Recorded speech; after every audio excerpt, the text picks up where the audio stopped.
Selamat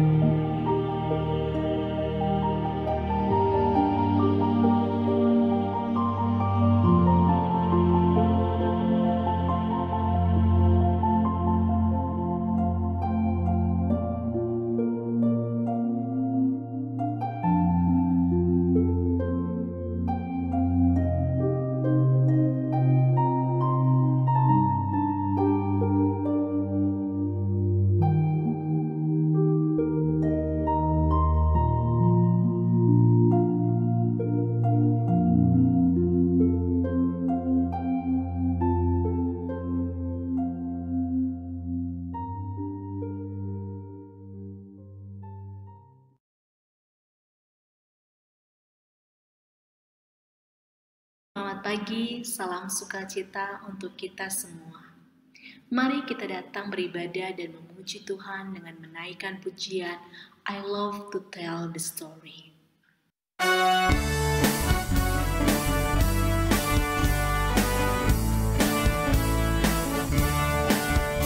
I love to tell the story of unseen things above, of Jesus and His glory, of Jesus and His love.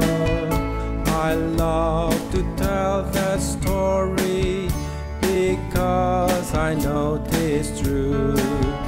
It satisfies my longings as nothing else can do.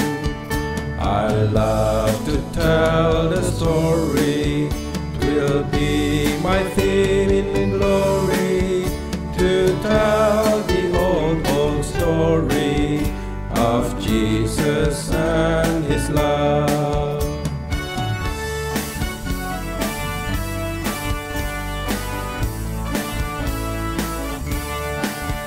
I love to tell the story, more wonderful it seems than all the golden fancies of all our golden dreams.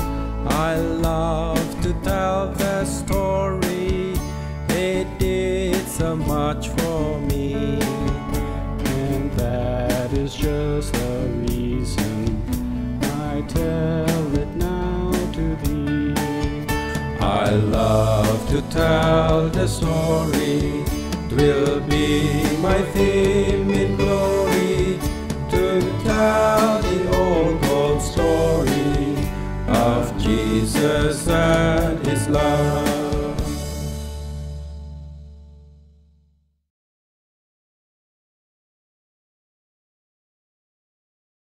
Mari kita bersatu di dalam doa, kita berdoa.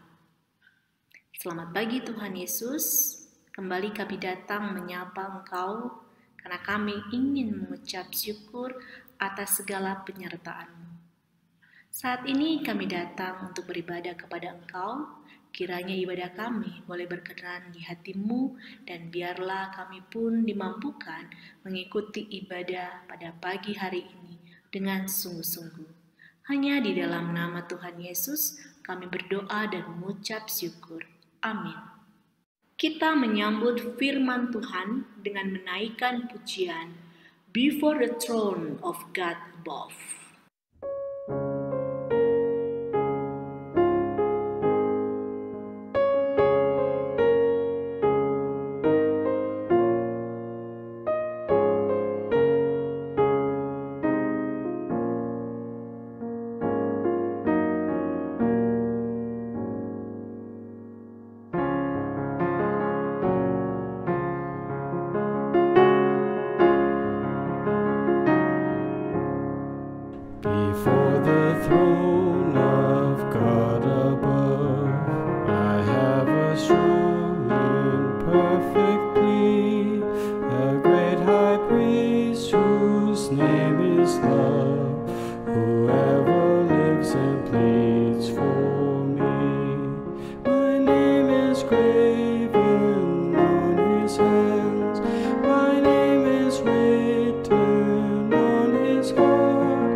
When Satan tempts me to despair and tells me of the guilt within, upward I look and see Him there, who made an end of all my sin. Because the sinless Savior died, my sinful soul is counted free. For God the just is satisfied to look on Him and pardon me, to look on Him and pardon me.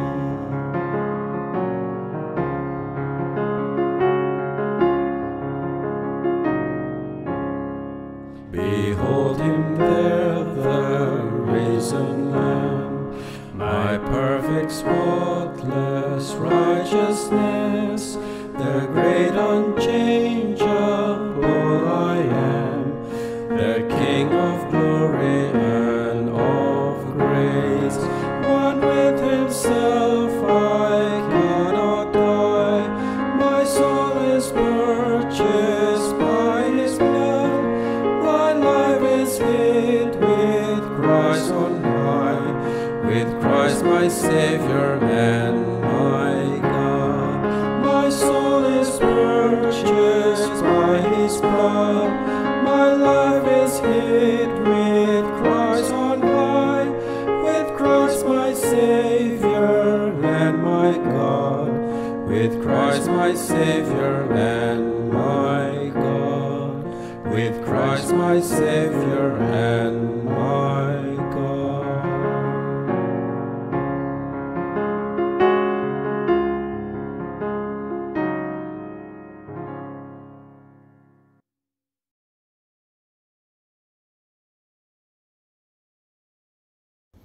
Ya teman-teman, sebentar lagi kita akan mendengarkan firman Tuhan, tetapi sebelum itu marilah kita bersama-sama mempersiapkan hati kita untuk bersama-sama berdoa.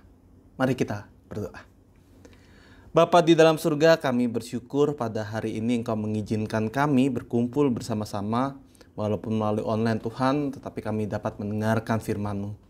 Ajar kami, pimpin kami untuk dapat memahami serta melakukannya di dalam kehidupan kami, ya Tuhan. Bantu kami juga melalui Roh-Mu untuk menuntun setiap langkah kami agar semakin hidup sesuai dengan kehendak-Mu. Sertai juga hamba-Mu ini yang akan menyampaikan, kiranya apa yang disampaikan hamba-Mu ini Tuhan adalah hal yang sesuai dan seturut dengan kehendak-Mu. Inilah doa kami, di dalam nama Tuhan Yesus Kristus kami berdoa. Amin. Ya teman-teman, ayat bacaan Alkitab pada hari ini diambil dari Lukas 13 ayat 18 sampai 21. Lukas 13 ayat 18 sampai 21, kakak akan bacakan untuk teman-teman.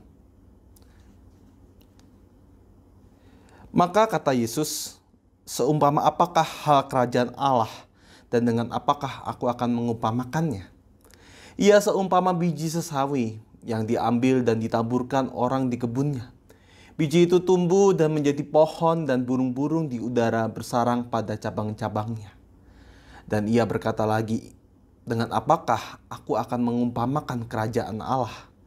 Ia seumpama ragi yang diambil seorang perempuan dan diadukkan ke dalam tepung terigu 3 sukat sampai khamir seluruhnya. Sampai di sini bacaan kita pada hari ini. Berbahagia setiap kita yang mendengarkan serta melakukannya di dalam kehidupan kita sehari-hari. Teman-teman, perkenalkan, nama kakak adalah Diki.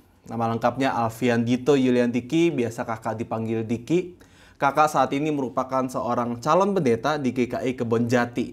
Jadi mungkin kalau teman-teman ada yang beribadah di GKI Kebonjati, pasti pernah lihat kakak. Tapi belum tentu juga kakak kenal sama adik-adik. Karena jarang ya bertemu secara tatap muka langsung. Ya, teman-teman, tema kita pada hari ini adalah kecil berdampak besar. Satu hal yang ketika saya merenungkan, ketika kakak merenungkan tema ini, yang paling pertama kali teringat oleh kakak adalah sebuah efek domino. Apa itu efek domino? Kita nonton klip yang satu ini dulu.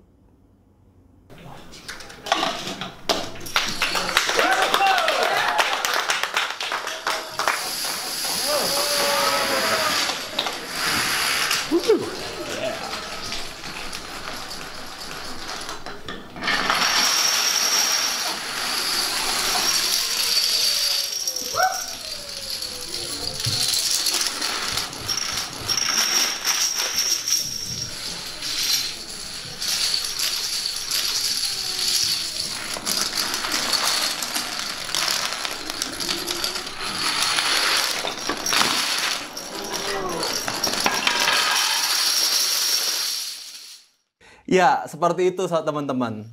Efek domino itu adalah bukan efek yang merek pizza yang sering kali kita dengar, tetapi efek domino ini adalah sebuah efek yang bermula dari dorongan kecil.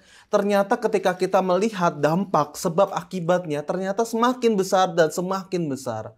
Dan dari situ kita melihat bahwa hal yang kecil ternyata dapat berdampak besar. Hal yang kecil ternyata bisa mengakibatkan batu yang besar itu dapat jatuh. Demikian juga ketika kita melihat sebuah perumpamaan yang dibawakan Yesus ketika ia ditanya ataupun ia mengandaikan bagaimana atau apa itu kerajaan Allah.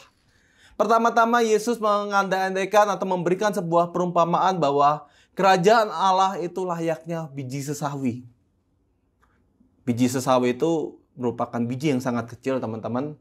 Ukurannya kurang lebih tidak lebih besar daripada beras, bahkan masih lebih kecil daripada beras. Tetapi menariknya, pohon sesawi ini ternyata berpohon besar. Diceritakan juga ternyata pohon sesawi ini punya daun-daunan yang rindang, punya akar yang kuat. Sehingga tidak jarang banyak makhluk hidup, burung-burung ataupun mamalia-mamalia kecil berlindung di dalamnya. Banyak mamalia akhirnya menjadikan sebuah pohon menjadi rumahnya. Berawal dari satu biji kecil ternyata dapat berdampak besar. Tidak hanya untuk pohon itu sendiri, ternyata untuk makhluk hidup yang lainnya. Dari perumpamaan yang kedua juga kita melihat bahwa Yesus membawakan sebuah perumpamaan sebuah ragi. Teman-teman pasti tidak asing dengan ragi. Ragi itu apa? Ya, itu sebuah semacam jamur, ya. Jamur ataupun mikroorganisme yang berukuran sangat kecil. Biasanya kalau kita biasa buat kue itu dalam bentuk sudah kering, ya gitu. Tetapi ketika kita memasukkan itu, mengolah ragi itu, memasukkan ke air hangat, membiarkannya berkembang dulu, lalu memasukkan ke adonan, ternyata ragi yang kecil-kecil itu, yang terasa halus itu, meskipun di dalam adonan itu tidak merubah warna dan tidak merubah rasa, tetapi ternyata berdampak besar. Ternyata karena dimasukkan ragi itu, adonan yang awalnya kecil akhirnya bisa mengembang. Dan ketika dipanggang, akhirnya mengembang lagi. Ragi memberikan sebuah dampak yang luar biasa. Adonan yang mungkin kalau tanpa roti kita akan menyebutnya bantet gitu ya. Tidak berkembang, tidak mengembang. Ataupun kalau kita memakankan roti tanpa ragi, antara kalau tidak keras ya berarti enak ya gitu. Tidak susah dimakan. Tetapi kita melihat bahwa ragi memberikan dampak kelembutan dari proses pengembangan ini. Pertanyaannya adalah kenapa hal kerajaan Allah diumpamakan seperti hal yang sepele? Seolah-olah kerajaan Allah itu kecil. Kenapa Tuhan Yesus mengumpamakan kerajaan Allah dimulai dari hal-hal kecil dalam kehidupan sehari-hari? Kita dapat bisa melihat bahwa karena Yesus pada saat itu ingin mengajak pengikutnya, murid-muridnya yang pada saat itu, untuk mulai menyatakan kerajaan Allah, untuk menjadi bagian kerajaan Allah, dimulai dari hal-hal kecil yang bisa mereka lakukan. Dimulai dari kehidupan-kehidupan, hal-hal di dalam kehidupan yang mungkin biasa mereka lakukan. Bukan berfokus pada melakukan hal yang besar, merubah sebuah perubahan yang luar biasa, melakukan mujizat, tidak. Melainkan Yesus mengajak para muridnya, kita juga pengikut Kristus, untuk fokus pada perubahan kecil yang ada, baik di dalam diri kita ataupun lingkungan sekitar kita. Dengan sini kita melihat bahwa perubahan kecil, baik perubahan sikap kita ataupun perubahan kecil ketika kita mulai peka dengan orang sekitar kita, lingkungan sekitar kita, akan memberikan dampak yang luar biasa.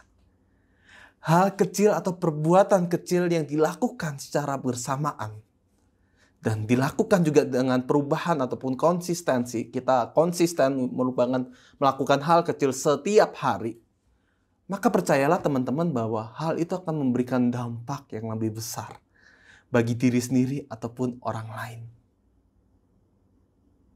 Contoh buruknya, hal kecil bisa berdampak besar. Bayangkan teman-teman sedang diundang datang ke acara seminar misalnya saja gitu. Anda teman-teman diajak datang ke seminar gitu pukul 7 malam gitu. Tapi karena mungkin ada beberapa orang berpikir demikian. Biasanya juga kalau orang Indonesia waktu Indonesia karet gitu. Udah datang telat aja. 7:30 saja saya baru datang. Betul, ternyata kita datang 7:30. Ternyata yang orang yang datang sudah banyak. Lalu seminar berikutnya orang berpikir pada hal yang sama. Oh, ternyata orang yang ada di dalam seminar atau orang yang ada di dalam komunitas itu bakal datang terlambat. Awalnya kita menganggap bahwa nanti cuma kita saja kok yang terlambat. Cuma saya saja. Tetapi ketika kita melihat itu, orang lain juga bisa berpikiran demikian. Dan ketika kita tanpa sadar ternyata orang lain juga memikirkan bahwa nggak apa-apa terlambat, maka yang terlambat itu menjadi sebuah kebiasaan yang dipelihara. Akhirnya ketika orang tersebut ataupun panitia tersebut membuat sebuah acara, meskipun mereka datang jam 7, menuliskan jadwalnya jam 7, datangnya jam 7:30. Lihat, ini perubahan kecil, tapi dalam versi buruk. Ternyata bisa berdampak besar. Bagaimana kalau sebaliknya? Ketika kita punya janjian ataupun ada acara, kita datang tepat waktu, bahkan sebelum waktunya. Bayangkan saja dulu. Maka kita akan melihat bahwa setiap acara kita, orang-orang di sekitar kita akan merasa sungkan.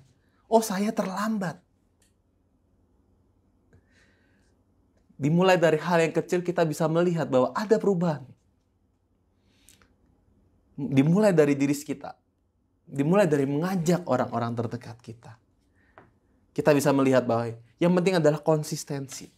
Yang penting adalah bagaimana kita mampu melakukan itu hari tiap hari. Suatu kali kakak lagi praktek di Jakarta, daerah Jakarta Selatan. Biasa di pagi hari kakak harus ke gereja karena ada acara yang ingin kakak ikuti. Pada saat itu karena kakak lagi nggak pengen naik sepeda kayu ya gitu. Akhirnya kakak memesan ojol. Ojol dari tempat kakak ke gereja yang kakak tuju sebenarnya nggak jauh-jauh banget sih. Hanya sekitar 2-3 kilo saja. Dan biaya yang pada saat itu hanya sekitar kurang lebih 10.000, 5.000 sampai 10.000, kakak lupa persisnya. Tetapi teman-teman, ada satu pengalaman menarik ketika pada pagi itu kakak naik ojol tersebut. Waktu ojol datang, saya biasa langsung naik, menyapa biasa, selamat pagi Pak, gitu, saya Diki. Dan ketika turun seperti biasa juga kakak mengatakan, terima kasih Pak, gitu. Lalu ketika kakak ingin mengembalikan helm yang kakak pinjam dari ojol itu, tiba-tiba sang driver ojol itu memberi kakak sebuah coklat. Bukan coklat yang mahal, bukan. Coklat yang murah. Sekitar 2.000 atau 3.000 saja. Dan di baliknya itu ada tulis, selamat menikmati hari Kak. Selamat bekerja Kak. Semangat ya. Adik-adik, teman-teman, coklat itu memang nggak mahal. Kalau dibandingkan dengan ongkir atau biaya yang kakak keluarkan untuk naik ojol ya, mungkin terasa kayak nggak masuk akal gitu. Dia rugi kelihatannya. Tetapi ternyata dari sebungkus coklat itu, yang sekitar harga 2.000 sampai 3.000 ternyata merubah hari kakak. Kakak yang pada saat itu, pada pagi hari merasa berat untuk bangun, merasa moodnya sedang tidak baik, merasa ada pergumulan di dalam hidup kakak. Tetapi ketika kakak menerima bungkus coklat itu, hari kakak terasa berubah. Saya merasa bahagia. Hanya sekedar ucapan terima kasih. Semangat ya Kak. Di situ kita melihat satu perubahan kecil berdampak. Dan pada hari itu kakak menjalani hari itu dengan penuh sukacita. Ketika kakak tanya pada sang driver, kenapa Bapak memberi coklat ini? Sang driver pun mengatakan, oh ini kebiasaan saya kak. Ketika setiap hari, setiap pagi, saya memberi coklat untuk 10 orang yang menjadi penumpang saya di pagi hari, di awal. Jadi kakak cukup beruntung karena masuk dalam 10 penumpang pertama yang ada pada pagi hari ini. Kuncinya sederhana. Saya ingin membuat orang bahagia di pagi hari. Karena saya sering ngerasa kok orang pagi-pagi isinya udah mukanya cemberut. Mukanya udah penuh gerutu. Kadang ada yang cuek banget. Maka dari itu saya memberikan coklat ini kepada penumpang saya. 10 orang pertama. Luar biasa. Pengalaman yang mungkin kakak nggak akan pernah lupakan. Dan mungkin akan selalu kakak ceritakan ketika ada momen yang tepat. Tapi kita bisa melihat ya, perubahan kecil, tindakan kecil. Nggak mahal coklatnya, tapi berdampak besar. Bayangkan teman-teman, 10 orang yang mendapatkan coklat itu harinya seperti apa. Bayangkan juga teman-teman, orang-orang yang mendapatkan coklat itu, teman-teman kantornya ataupun teman kerjanya, ya, merasakan perubahan yang luar biasa dari orang yang menerima coklat itu. Kita tidak pernah tahu sebagaimana besar dampaknya. Dan itu akan terus berkelanjutan, percayalah itu teman-teman.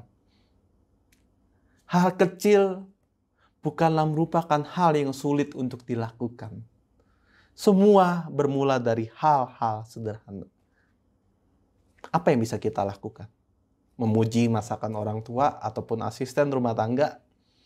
Ya kalau mungkin misalnya ternyata di rumah kita kebiasaannya membeli, sudahkah kita mengucapkan terima kasih kepada orang tua karena sudah membelikan makanan untuk kita? Menyapa guru dengan penuh sukacita di pagi hari sebelum kelas. Apakah kita mengatakan good morning, ma'am, hanya sebagai formalitas? Ataukah kita benar-benar ingin menyapa dengan hangat? Halo ma'am, good morning. Semangat ya. Hal-hal kecil bisa dilakukan dengan paling mudah sederhana. Ketika misalnya kita mengikuti pelajaran online. Open camp misalnya.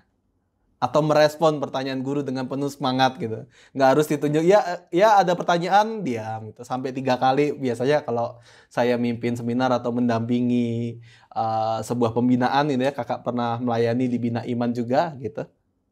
Biasa kok ditanya 3 kali, yang ketiga baru ada yang bertanya gitu. Tapi bayangkan teman-teman ketika ternyata di dalam kelas banyak ataupun ada orang-orang yang sangat antusias mengikuti pertanyaan menjawab. Bertanya jawab, tentu suasana kelas akan menjadi sukacita. Semua berawal dari hal kecil. Ketika kita ingin mempunyai tujuan yang besar, harapan besar, kita punya cita-cita yang besar,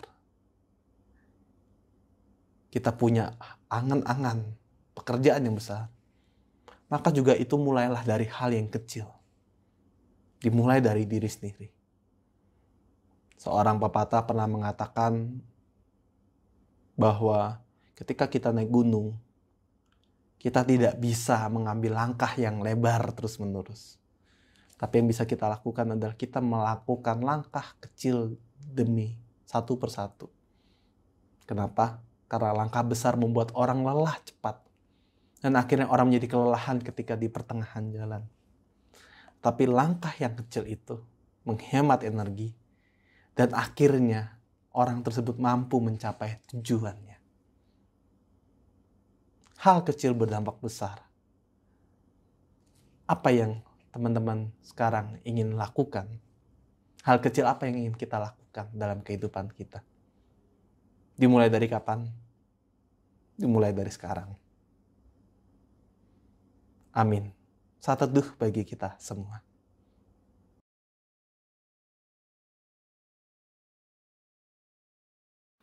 Mari kita bersatu di dalam doa syafaat. Kita berdoa. Tuhan Yesus, terima kasih untuk segala penyertaan-Mu yang khususnya kami boleh alami di mana kami dimampukan mengikuti ujian mid semester 2 ini dengan baik. Lewat penyertaan Tuhan, kami memperoleh hikmat pengetahuan sehingga kami dimampukan mengerjakan ujian-ujian selama 1 minggu berjalan. Kami mohon ampun Tuhan Yesus karena ternyata di dalam ujian tersebut kami tergoda untuk melakukan hal-hal yang bersifat curang dan membuat Tuhan Yesus kecewa. Padahal di dalam doa kami meminta Tuhan menyediakan masa depan yang baik bagi kami. Tapi ternyata kami lemah dan jatuh di dalam dosa. Tuhan ampunilah kami, tapi kami juga memohon kiranya Roh Kudus dan penyertaan-Mu masih senantiasa menyertai kami. Biarkanlah kami dimampukan kembali untuk mencoba dan belajar lebih baik dan tidak lupa menanamkan perilaku jujur di dalam diri kami. Karena kami percaya masa depan yang Tuhan janjikan itu harus disertai juga dengan kerja keras kami yang sungguh-sungguh. Kami mengucap syukur untuk kesehatan kami, keluarga kami, dan orang-orang yang kami kasihi. Kami mengucap syukur bagi keluarga kami yang baru saja sembuh. Kami mengucap syukur juga atas proses pemulihan yang saat ini sedang berjalan, dan kami juga mengucap syukur kalau kami dicukupkan rezeki untuk melakukan proses pengobatan di tengah kondisi kami yang kurang sehat ini. Kami juga tidak sekedar memikirkan kesehatan fisik kami semua, tapi kami juga memohon Tuhan memberikan kami damai sejahtera di tengah kondisi yang mungkin kami rasa tidak nyaman di kehidupan ini. Kami merasa kami kesepian, kami merasa hidup hampa, dan mungkin juga kami merasa hidup ini tidak ada hal yang membuat kami antusias karena kami begitu terisolasi satu dengan yang lain. Ajar kami untuk memiliki kekuatan menjalani hidup ini hari demi hari. Dan lewat firman-Mu juga kami diingatkan untuk menjadi berkat bagi orang lain. Sehingga lewat itu semua kami tidak fokus hanya kepada kondisi diri kami, tapi kami mau memberi diri kami untuk menjadi berkat bagi sesama kami. Kami berdoa untuk bangsa dan negara kami, kiranya para pemimpin kami, Tuhan berikan kebijaksanaan dalam mengambil setiap keputusan agar mereka dimampukan untuk memikirkan kepentingan rakyat, bukan kepentingan pribadi atau kelompok. Ini doa kami Tuhan Yesus yang kami sadar sangat jauh dari sempurna, tapi kami hanya menaikkan ke dalam tangan-Mu. Engkau Tuhan Yesus, Tuhan dan Juru Selamat kami, yang akan menjawab doa kami seturut dengan kehendak-Mu. Amin.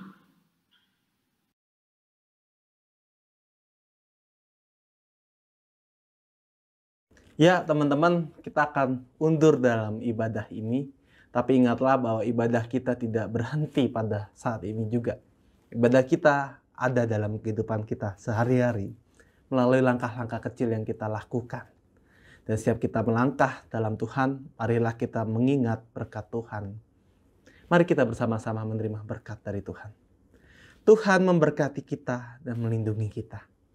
Tuhan menyinari kita dengan wajah-Nya dan memberi kita kasih karunia. Tuhan menghadapkan wajah-Nya kepada kita dan memberi kita damai sejahtera. Amin. Haleluya, amin. Haleluya, amin. Haleluya, haleluya, haleluya.